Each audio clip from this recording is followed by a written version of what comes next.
बाल विकास के चैप्टर निर्देशन एवं परामर्श के पार्ट 3 में आपका स्वागत है।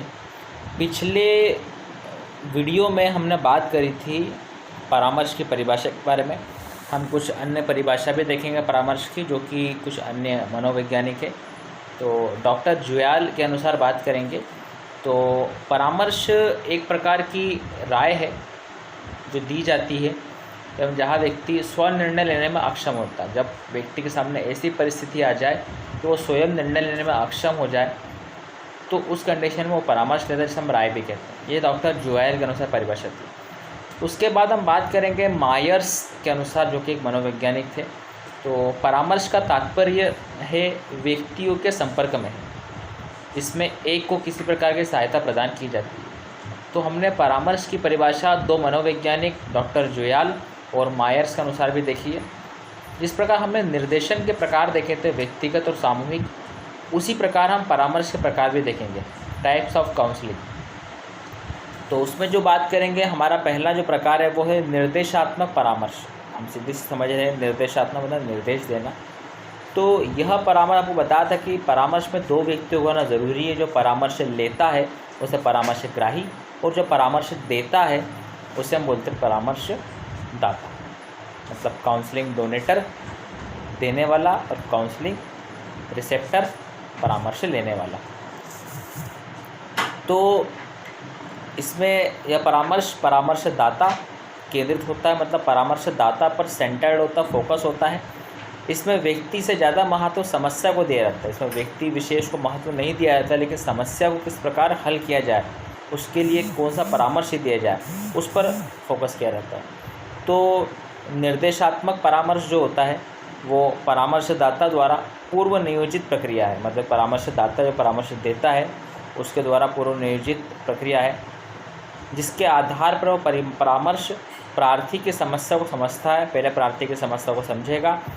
विभिन्न विधियों और उपकरणों के माध्यम से परामर्शदाता आंकड़े को संग्रहित कर, डेटा को जो भी कलेक्शन है, फैक्ट्स है, कॉन्सेप्ट है, कलेक्ट कर उसको विश्लेषण करता होता है, एनालिसिस करेगा और स्वयं समाधान उसका करता है।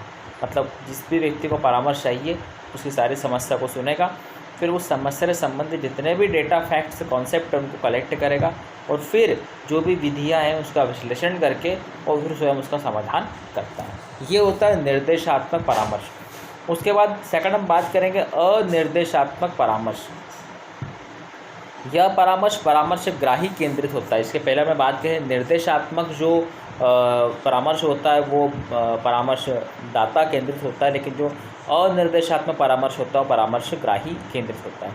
इसमें परामर्शदाता परामर्शग्राही से साक्षात्कार करने के लिए, मिलने के लिए पहले से किसी प्रकार की तैयारी नहीं करता, जिसमें इसके पहले से तैयारी, पूर्व नियोजित तैयारी करता था, और न ही कोई योजना बनाता है। तो ये हमने बात करी थी निर्देशात्मक परामर्श जो कि परामर्शदाता केंद्रित होता है, और अनिर्देशात्मक परामर्श जो कि परामर्शग्राही केंद्रित होता है। अब हम बात करेंगे परामर्श की विशेषताएं। हमारे सामने 8 विशेषता है, हम उसकी बात करेंगे। तो पहली विशेषता है कि परामर्श सामूहिक रूप की अपेक्षा व्यक्तिगत रूप से करना चाहिए। मतलब परामर्श अगर दे तो ग्रुप में परामर्श लेने की बजाय व्यक्तिगत रूप से परामर्श लेना चाहिए। दूसरा है परामर्श की प्रक्रिया सामूहिक रूप की अपेक्षा व्यक्तिगत रूप से संपन्न करवाने की। जिस प्रकार बात करी कि सामूहिक रूप की अपेक्षा व्यक्तिगत रूप से इसका परामर्श लेना चाहिए। उसका संपन्न करवाने के लिए दक्षता का ध्यान जरूरी, एफिशिएंसी, कि भैया परामर्श जो हम ले रहे हैं हम वो चीज़ कर पाएंगे कि नहीं कर पाएंगे। तो एफिशिएंसी, दक्षता का ध्यान रखना ज़रूरी है। तीसरा पॉइंट है कक्ष का वातावरण शांतिप्रिय होना चाहिए। जहाँ पर हम बैठकर परामर्श ले रहे हैं या परामर्श दे रहे हैं वहाँ का वातावरण एकदम पीसफुल, शांतिप्रिय होना चाहिए। उसके बाद है परामर्शदाता एवं ग्राही। जो परामर्श दे रहा है परामर्शदाता और जो परामर्श ले रहा है परामर्शग्राही के मध्य विचारों का आदान प्रदान बिना किसी संकोच या भय के होना चाहिए। वो अपने परामर्श देने वाला भी, परामर्श लेने वाला भी एक दूसरे के प्रति जो विचारों का आदान प्रदान, संप्रेषण होता है, क्योंकि विचारों के आदान प्रदान को हम संप्रेषण कहते हैं। तो संप्रेषण का माध्यम एकदम नीट एंड क्लीन, साफ और स्वच्छ होना चाहिए, ताकि परामर्शदाता को भी संतुष्टि प्रदान हो और परामर्शग्राही को भी संतुष्टि का सुख मिले। उसके बाद बात करते हैं कि परामर्श की अवधि न दीर्घ न ही कम होना चाहिए, मतलब परामर्श ऐसा होना चाहिए जहाँ बोरियत महसूस ना हो। इसलिए परामर्श का जो समय होता है वो ज़्यादा भी नहीं होना चाहिए और न ही कम होना चाहिए, एवरेज होना चाहिए। बोल सकते हैं हम 30 से 40 मिनट का परामर्श सफिशिएंट होता है। अगले पॉइंट की ओर बात करते हैं, परामर्श की अवधि 30-40 मिनट के मध्य होना चाहिए। जैसा कि हमने बात करी थी कि परामर्श नहीं दीर्घ नहीं कम समय का होना चाहिए, तो परामर्श के लिए जो आइडियल टाइम है वो है 30 से 40 मिनट। 7वां पॉइंट है कि परामर्श की प्रक्रिया के माध्यम से इस प्रकार की योग्यता व्यक्ति में उत्पन्न करना चाहिए कि जिससे वह समस्या का समाधान स्वयं कर सके। परामर्शदाता को ये चाहिए कि वो जिस भी व्यक्ति को परामर्श चाहिए यानी कि परामर्श कराए, उसको इस प्रकार से मेंटली डेवलप कर दे, प्रिपेयर कर दे, ताकि उसमें इतना साहस भर जाए कि वो समस्या का समाधान स्वयं कर ले। लास्ट है, परामर्श की प्रक्रिया में परामर्शदाता द्वारा जो परामर्श देता है द्वारा प्राप्त सूचनाओं का विश्लेषण अवश्य करना चाहिए। मतलब जो परामर्शदाता ने बताई है बात, उस पर आँख मूंद कर विश्वास ना करते, उसका अध्ययन करना चाहिए कि जो बातें बताई गई है वो सत्य है, प्रमाणित है, इस बात का विशेष ध्यान रखना चाहिए।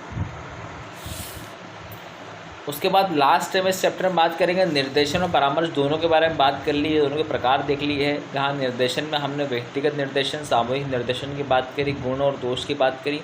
उसी प्रकार परामर्श में हमने बात करी परामर्श की परिभाषा के बारे में, परामर्श के अन्य परिभाषा में डॉक्टर जोयाल और मायर्स के अनुसार बात करी। फिर परामर्श के हमने प्रकार, निर्देशात्मक जो कि परामर्शदाता केंद्रित होता है और अनिर्देशात्मक जो कि परामर्शग्राही केंद्रित होता है, उसकी बात की।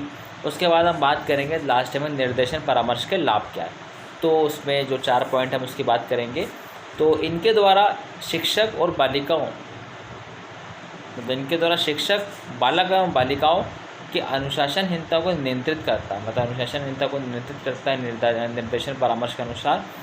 उसके बाद इनके द्वारा यानी कि निर्देशन परामर्श के द्वारा शिक्षक को बालक एवं बालिकाओं की योग्यता, उनकी एबिलिटी, उनके क्षमता मतलब कैपेसिटी और रुचि मतलब इंटरेस्ट की जानकारी मिलती रहती है। अगले पॉइंट की बात करेंगे हम कि इससे अध्यापक आवश्यकता और समय अनुसार अपने अध्ययन विधियों में फेरबदल कर सकता है। मान लीजिए किसी व्यक्ति को किसी चीज़ विधि से समझ में नहीं आ रहा है, टीचर द्वारा कोई विधि समझ में नहीं आ रहा है, तो वो अपने अध्ययन विधियों में फेरबदल परिवर्तन कर सकता है।